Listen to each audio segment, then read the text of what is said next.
Is Spurrier one of the top 10 coaches of all time? College coaches? Yes, I think he's the best coach at 3 different schools. And as I said, and I won't tell many stories, but there's one that involves a local guy.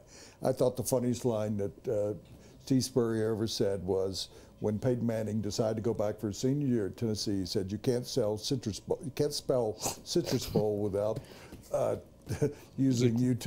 And he made fun of Peyton Manning, and he was able to because Florida beat Manning every year that he was at Tennessee. Manning, as I said, was a high school player when we met in Knoxville at a state convention, and he's the son of a preacher man, and he has been the best coach at 3 different schools.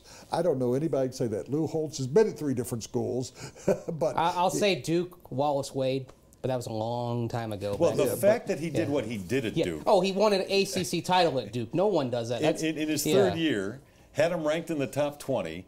That's and going way back. I mean, before he was at Duke, he was a good coach in the USFL as well. With the Tampa Bay and then he took a languishing South Carolina program and turned him into a double-digit. And that's a hard place to win. People don't.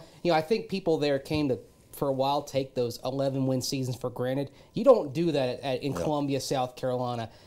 That's one of those schools where they raise more money per win than any other school in America. 20-13 at Duke, won national championships at Florida, took an ailing program there. They pulled him off the rack, a guy who had only coached, as you said, in the United States Football League, and I thought he was a very creative coach at Tampa Bay. Well, that's where the fun and gun really took root. Was he had John Reeves, the old Florida quarterback there, Gary Anderson, who would eventually be a Chargers running back, was his key offensive weapon out of Arkansas, and everything that Spurrier did kind of began there. He took it to Duke, won at Duke, and then when he went to Florida, Florida was coming off of probation. Galen Hall got him put on probation.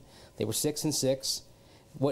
Florida won 6 SEC titles that counted, but Spurrier would always tell you he won 7 because in 1990 on probation they won the SEC and a national championship. And you people don't remember that Steve Spurrier could have been the quarterback for the Denver Broncos their first Super Bowl year. It was that close. It was either Steve Spurrier or Craig Morton. And Red Miller chose to go with Craig Morton because of his success, at least getting to the Super Bowl with the Dallas Cowboys. And Steve Spurrier had been a backup with the 49ers. People kind of forget that Buccaneers' original quarterback, too, in '76. And that they pulled him off the scrap heap, and I'm sure you remember had a very good camp.